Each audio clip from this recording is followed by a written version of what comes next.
Aggressive, I'm strong, I'm fearless. She's still a survivor. Destiny Child, though they were still popular, the street cred was wavering a little bit.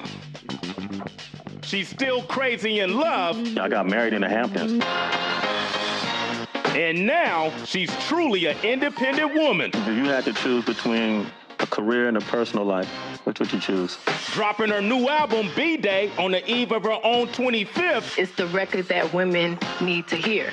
There's no question that Beyoncé is in control of her own destiny. I know who I am. That's something that women take a long time to be able to say with confidence.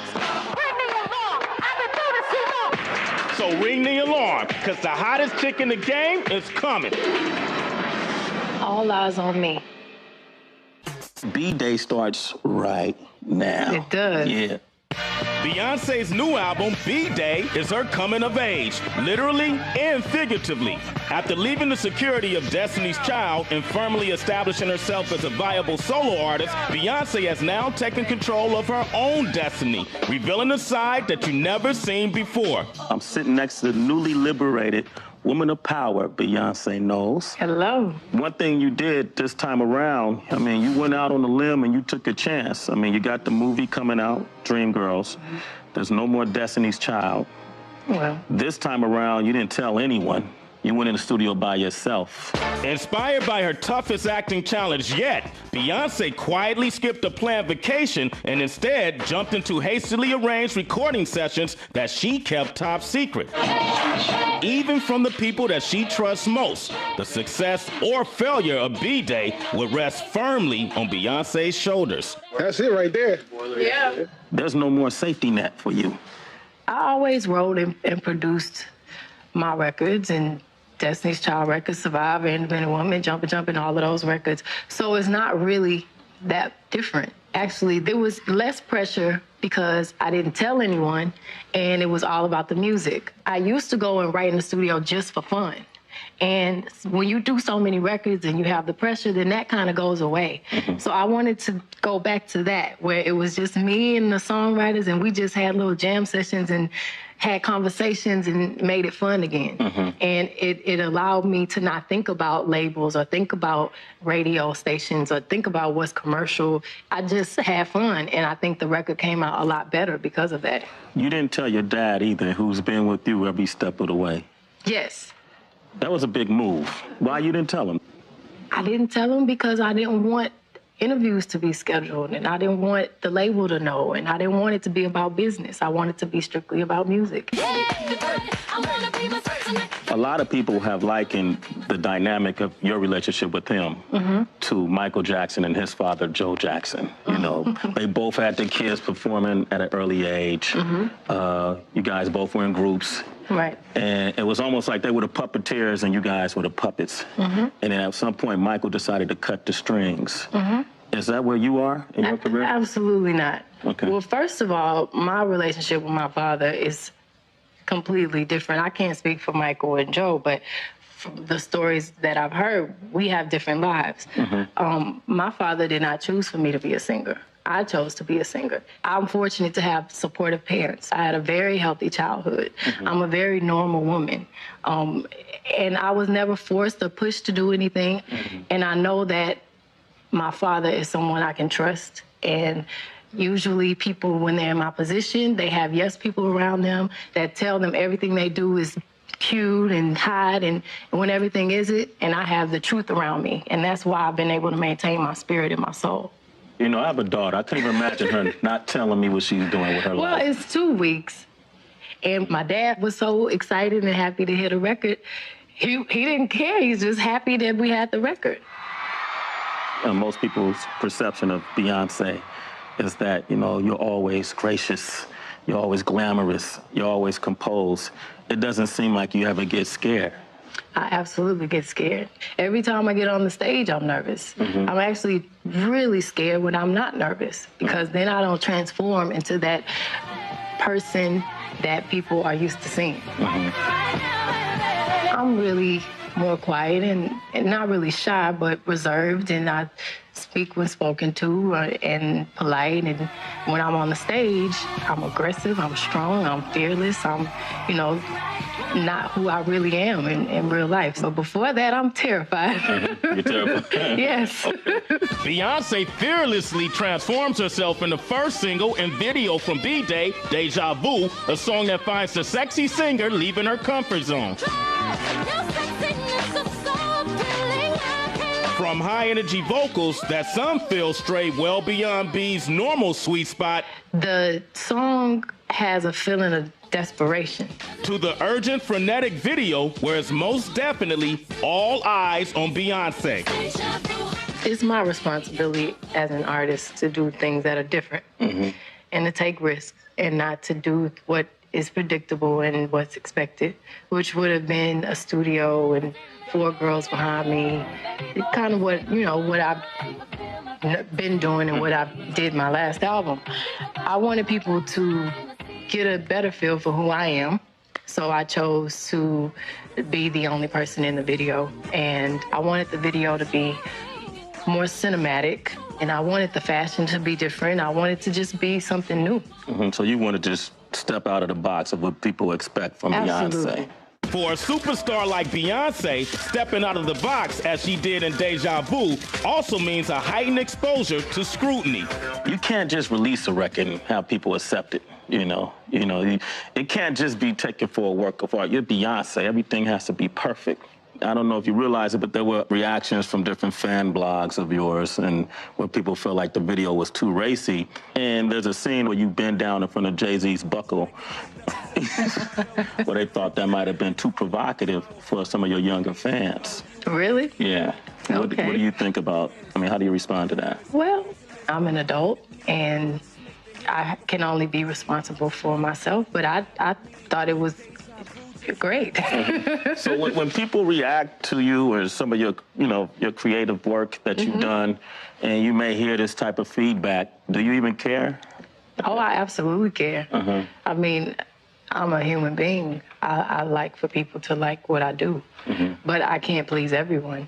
You got to just set priorities, and I've learned to say no to things, which has helped a lot. Since you were 19, pretty much, people have always tried to probe in your business, and that comes with the territory of becoming an international star. They make up things, if your weight fluctuates, they say, Beyonce has an eating disorder. I haven't heard that one. Does that upset you? No, not at all. I expect it. And I did always know that it would come with the territory. And I think because I've been private, I've been protected in a way. And I don't think it's going to stop. So I can harp on it and be negative about it, or I can deal with it and say it's not personal. They do it to everybody. Is that how you really deal with it? I'm sure you've heard 1,000 rumors about you and Jay. Y'all got married in the Hamptons. You didn't know Yes, we got married and divorced in the same day. In the same day? Yes. That didn't upset you? No, why would that upset me? That's nothing to get upset about. Now, if people want to attack my family, or if they want to say something really evil, negative, then that upsets me. But something like that, that's silly. It doesn't even make sense. So y'all never got married? No. Okay, great. We cleared that up. Cleared it up. On national TV. Coming up, find out what inspired Beyoncé's desire to take control. It's the record that women need to hear. And see what it takes to get her all fired up. I'm screaming at the top of my lungs. I don't even scream. It's some of the year's hottest members of the Fake ID Club. I hope y'all are not gonna show it, are you? It's already been shown. No. But you've done a lot since then. I mean, you've seen the world, you've broken records, you've accomplished so much. You reached heights that most singers don't get a chance to reach in a lifetime. We have a Grammy! What have you learned since then, from the time you were 19 to now that you're about to be 25? Well, I guess the most important thing is not the quantity of things I do, it's the quality. And I'm way more selective and more specific, more involved. I am really picky, and I make sure everything I do is something that I'll be proud of for, 10 years from now, 15 years from now. On the eve of her 25th birthday, Beyoncé's desire to do quality work extends beyond her Grammy-winning, multi-platinum singing career to her growing career as an actress. Ironically, her latest movie role is where she would find the inspiration to take her music to the next level. I want to talk about the album, but first I want to talk about the movie Dreamgirls, because I understand that's what inspired the album. Absolutely, yes. Dreamgirls, every time I talk about it, I can't stop smiling because when we were on the set, you know there's certain things that you know are like once in a lifetime and you're never gonna experience something so wonderful. It was that experience. I know I was born for the part. And I had to read for the part. They didn't just give it to me, which made me feel even better because I had to show that, I had to earn it. I got an acting coach and we worked for months before I started filming the movie. I lost 20 pounds. I every day woke up doing emotional diaries and crying, and I thought about, you know, some of my toughest moments in my life and brought out a lot of emotion that I don't have to think about. And it was really interesting because it's all learning for me because I've done movies before, but I've never been able to call myself an actor until this film. Now I can say it with confidence. Do you know how many times I thought about you? Are you all right? So Dina, the character you played, inspired this album, Beyoncé, B-Day. Absolutely. How so? Because Dina was a woman and her dreams became her husband's dreams. And her whole life, you know, she didn't do what she wanted to do. She didn't know who she was. She didn't know her voice. And eventually she does find her voice. She knows where she wants to go in life. And I was Dina for 6 months. I didn't allow myself to go in the studio because I didn't want to get myself confused with this character. So I had so many things bottled up, so many emotions, so many things I wanted to say that while I was supposed to be on vacation, I snuck away to the studio and recorded this record in 2 weeks. And that's why most of the records are so aggressive. And is that sense of urgency I heard when I listened? Absolutely. I had a lot to say. It's the record that women need to hear. If 2000's independent women hinted at the direction Beyoncé was headed as an artist, then B-Day's Ring the Alarm sounds off for Beyoncé's female fans that the normally soft-spoken singer has arrived.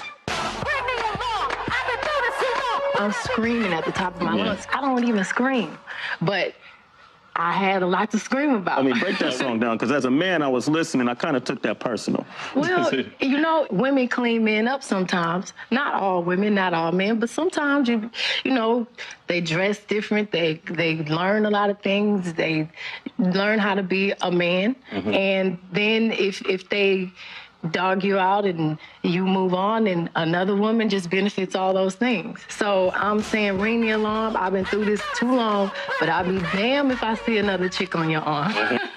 Your album, you know, every song has something that I think a female can relate to, and even men for that matter. You know, I think men can listen to the lyrics of these songs and learn a lot about women. You know, and what we think. And how you guys think. And well, we could come close to knowing, we can never really figure it out. But you can figure it out. Listen to the album, we'll come closer.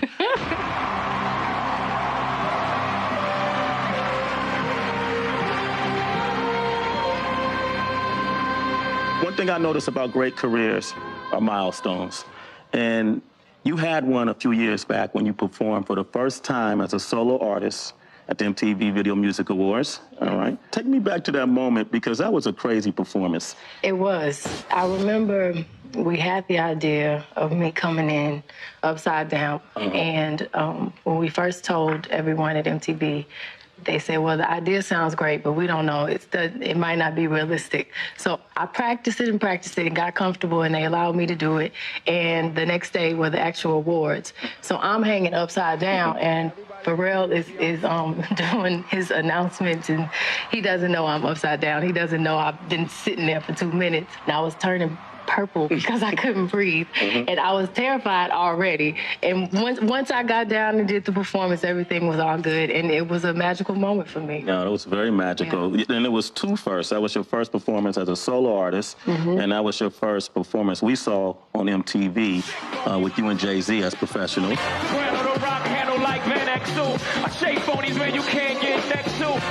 Now, that could have went either way. That could have flopped, or that could have hit big. Yeah. Were you guys concerned about that? No, not at all. I don't even think we thought about it. It was not rehearsed, or we weren't nervous. We just did what we do. You have a record on your album called Upgrade You. And Jay's featured on that. And that record is interesting. When I heard it, I thought about the dynamic of Jay-Z and Beyonce. Because when you first did Me and My Girlfriend on Jay's record, it was at a time where I felt like Destiny Child, though they were still popular, the street cred was wavering a little bit, okay? And Jay was the king of street cred. But you also brought mainstream exposure and pop exposure to Jay, and it worked. When y'all did Crazy in Love, it just went to a stamp on your record in terms of the streets and his credibility and how it could help your career. Well, when we worked together, we weren't thinking, okay, let's do this so you can help my career, so I can help your career. He is one of the best, if not the best, hip-hop MC, and he feels the same about me with R&B music. Every time we worked together, it wasn't, for, okay, this would help you here and help you there. It just sounded like records that he could be on. Who else could have rapped on Deja Vu? Slow, so unusual. Who else could have rapped over that beat in Crazy in Love? Young B and the ROC. At least in my opinion, only Jay. And he felt the same with the songs that I was on his records. And that probably is true what you said, but we never really sat down and thought about that. What's beyond debate is that in a few short years, Beyoncé has catapulted herself into the music stratosphere with all the fame, fortune, and pressure that come with success. We've seen a lot of great vocalists, a lot of stars. Whitney Houston, arguably the best vocalist of our era. Mariah Carey, who've had equal success, but weren't able to hold on, cracked under pressure in some instances. You don't seem to do that. What is it that you do to balance all of this out? First of all, there's something bigger than me that's in control of my life. And I have faith, and I know that I'm favored. And I have a strong foundation around me, and everyone does not have the parents that I have. I also set dreams at a very young age, and I was not into parties and into guys until I got older. I still am not into parties, but I wasn't, when I got out of school, when I was a teenager, when I was in my 19th, 20s, then I started, growing up. But before that, I focused on my music. I love what I do. And when you love what you do, you can tell, you see the passion, and I know that it's a lot of other people that will love to be where I am, so I don't take anything for granted. Okay, if you had to choose between a career and a personal life, which would you choose? Right now, personal life. Personal life? I've achieved far more than I ever expected, but thank God I don't have to choose. When we first met Beyonce here at MTV, one of your early interviews, you might have been 19 or 20. I'm very young. I'm 19 years old. You said that you hoped to do enough work so that you'll be capable of retiring at 30. By the time I'm 30, I want a certain amount of money in the bank, and I don't want to work. You still feel the same way? Yes. If you painted the perfect picture at 30, what would your life look like?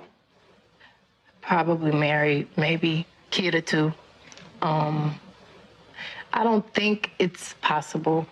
I would love to have an Oscar, but that is the most ambitious thing. I have time for that. Do a movie a year, an album a year. Because if I have kids, I will want to be focused on being a mother and a wife, and that would be great. You're not going to show me the uh-oh dance. You got to show me one dance. I can't do the uh-oh, okay. right? This, you're sitting down and you cool. So the cool off. That's really simple. That's very simple. I got to bounce like that? You got to hit a track, but you just cool yourself off. After you dance that hard, you need a little time to breathe. You need to cool off. There not you go. Pat the weave, though. We're not going to pat the weave. No. All right, cool. Before I go, it's The Rock. No? No?